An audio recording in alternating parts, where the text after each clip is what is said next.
उसी उसी को लेके ये सर्वेक्षण किया जा रहा है। ये 3 लोगों महीनों की में इन्होंने कहा परेशानियां था क्या कि हम हैं। समस्याओं का निदान कर देंगे, लगभग पूरे 5 साल गुजार दिए, इन्होंने कुछ नहीं किया। अच्छा, हमारे हर गांव में लगभग लगभग किसी न किसी के रिश्तेदार हैं, किसी न किसी के मिलने वाले हैं। 1,72,000 परिवार हैं, जिसमें 4,000 परिवार मर चुके हैं। हम लोग सोशल मीडिया में देखा करते हैं ना कि स्थितियां कितनी गंभीर हैं, और अवसाद में मर चुके हैं। इन्होंने अपने वादा खिलाफी किया है, और ये इतना बड़ा क्रूर काम किया है। अमित शाह ने टीवी पे स्टेटमेंट दिया, इनके देख लो। माननीय मुख्यमंत्री जी बनारस में कहे थे, वहाँ गोरखपुर में कहे थे कि हम आपकी जो है समस्या का निदान करेंगे, और प्रधानमंत्री जी ने बनारस की रैली में कहा था कि समस्या का निदान करेंगे। लेकिन आज तक स्थितियां ढाक के 3 पात, स्थिति वही है। इन्होंने एक हाई पावर कमेटी 2018 में बनाई थी, जिसका अभी तक कोई निर्णय नहीं आया। अब समझ में नहीं आ रहा है कि इनकी मानसिकता क्या है। वही चीज है कि समाज में अपनी संकल्प पत्र का मतलब है अपना संकल्प ही अधूरा छोड़ दिया इन्होंने।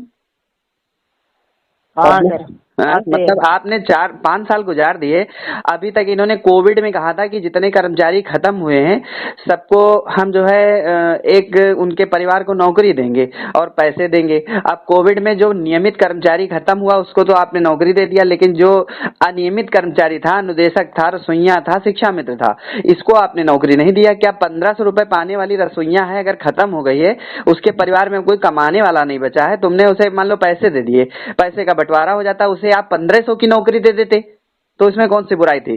जो 50,000 पाता उसे तो नौकरी दे दिया, और उसका उसकी उसकी जीवन यापन कैसे होगा। उसके परिवार तो दर दर की ठोकरें खाएंगे, भीख मांगेंगे। बिल्कुल राइट कर रहे हैं। 1,500 रुपए पाती है रसोइया हमारे यहाँ। हमारे यहाँ अनुदेशक है जिसके 8300 रुपए तनख्वाह थे, और उस तनख्वाह को इन्होंने घटा करके 7,000 रुपए कर दिया है। मतलब बेशर्मी की हद होती है। और इधर शिक्षा मित्रों की 40,000 रुपए सपा सरकार में नौकरी पाते थे, नौकरी में तनख्वाह, अब इन्होंने 10,000 कर दिया। आप बताइए इतनी महंगाई में 10,000 में क्या होता है। और फिर तुमने संकल्प पत्र में रखा, बेवकूफ बनाया सबको, पब्लिक को। अब इनकी सरकार का नुकसान सबसे ज्यादा अगर करेगा पूरे प्रदेश में, तो ये मान के लिए यही संविदा कर्मी ही करेगा। संविदा कर्मियों के साथ बार बार धोखा।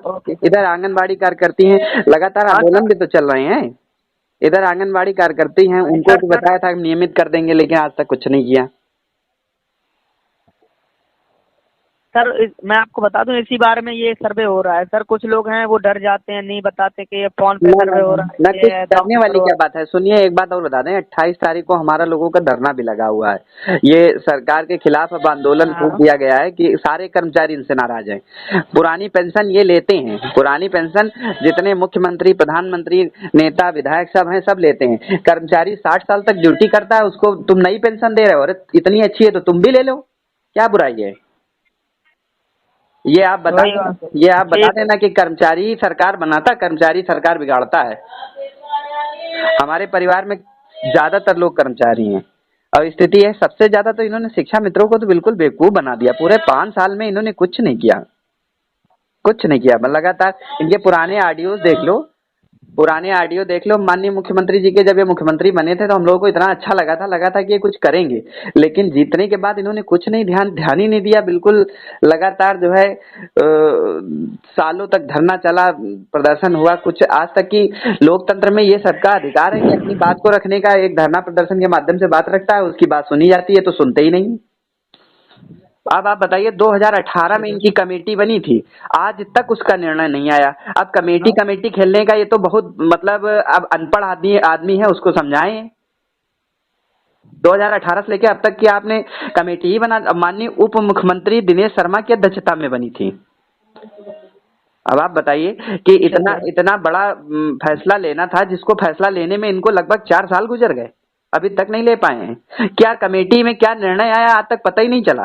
कितनी बार माननीय मुख्यमंत्री जी को घेरा गया, उनसे पूछा गया, पत्र व्यवहार किया गया। 1 लाख पत्र भेजे थे उत्तर प्रदेश से शिक्षा मित्रों ने, और उसका कोई जवाब ही नहीं। और जवाब क्या आता है, आप हमारी समवर्ती सूची में नहीं आते हैं। अभी धर्मेंद्र प्रधान जी का एक लेटर आया, उन्होंने बताया है कि हमारी समवर्ती सूची में राज्य के चाहे जो चाहे निर्णय ले सकता है। जब इनकी जब अखिलेश यादव जी की सरकार थी तब जो है निर्णय सारा केंद्र करता था, आज इनकी सरकार है तो अब राज्य करता है। समझ में नहीं आता कौन निर्णय लेगा। अरे दोनों जगह डबल इंजन की सरकार है, जो निर्णय लेना है ले लो। गुट गुट के जीने के लिए, मरने के लिए क्या छोड़ दिया है? हेलो जी, आप इसको फीड कर लीजिए और इसको सर, आप अगर बता। आप बिल्कुल सर, आपका आप टेंशन ना लें, जो आपने बोला है बिल्कुल मैंने आपकी टाइपिंग कर दी है, फॉर्म फिल करे। सर आप बताएंगे यदि चुनाव के वक्त आपका मत बदलेगा तो आप सर्वाधिक अगर वोट देने की अगर ये संभावना किसको रखते हैं? भैया, अगर ये हम लोगों शिक्षा मित्रों का समायोजन दोबारा कर देते हैं अध्यापक पद पे, तब हम कुछ विचार करेंगे। और हम नहीं, हमारे साथ 1,53,000 परिवार जुड़ा हुआ है। अब आप बताइए, एक नौकरी से एक परिवार चलता है कि नहीं चलता? बिल्कुल चलता है सर। और इनको करने में पता नहीं कौन सी, हम बीटीसी हैं, टेट हैं, टेट क्वालिफाई, 20 वर्षों का अनुभव है, लेकिन उसके बावजूद सरकार जबरदस्ती रोकने के चक्कर में एक सुपर टेट लगा दिया हमारे लिए। और सुपर टेट लगा दिया, पहली भर्ती में जब 40-45 अंक ला करके लोग नौकरी पा गए, दूसरी भर्ती में परीक्षा के बाद इन्होंने कट ऑफ लगा दिया। हर बार केवल स्पीड ब्रेकर शिक्षा मित्रों के लिए लगा देते हैं ये। अब भारांक दिया, उसका भी कोई मतलब नहीं। परीक्षा के बाद कभी कहीं कट ऑफ लगता है? बिल्कुल राइट। और माननीय उच्चतम न्यायालय का पता नहीं बिल्कुल कौन सा उच्चतम न्यायालय का जज बैठ जाता है जब कभी सरकार हमारे विपक्ष में जाता, पहले हमारे फेवर में निर्णय आता है। सिंगल बेंच का 153 पन्ने का ऑर्डर है कि खेल के बीच में नियम नहीं बदले जाते। डबल बेंच में जाती है सरकार, माननीय जज साहब फैसला पलट देते हैं। Single bench high supreme court से फिर हम जीतते हैं और फिर डबल बेंच से हमारा मामला लटका दिया जाता है। गवर्नमेंट बिल्कुल पीछे पड़ी कि मतलब सरकार, कोर्ट जब हमारे फेवर में फैसला। तो साथियों, आपने सुना किस तरह से जब सर्वे के लिए कॉल एक कर्मचारी के पास आती है तो कर्मचारी ने कितना सटीक और सही भाषा में जवाब दिया और कर्मचारियों का दर्द भी बताया।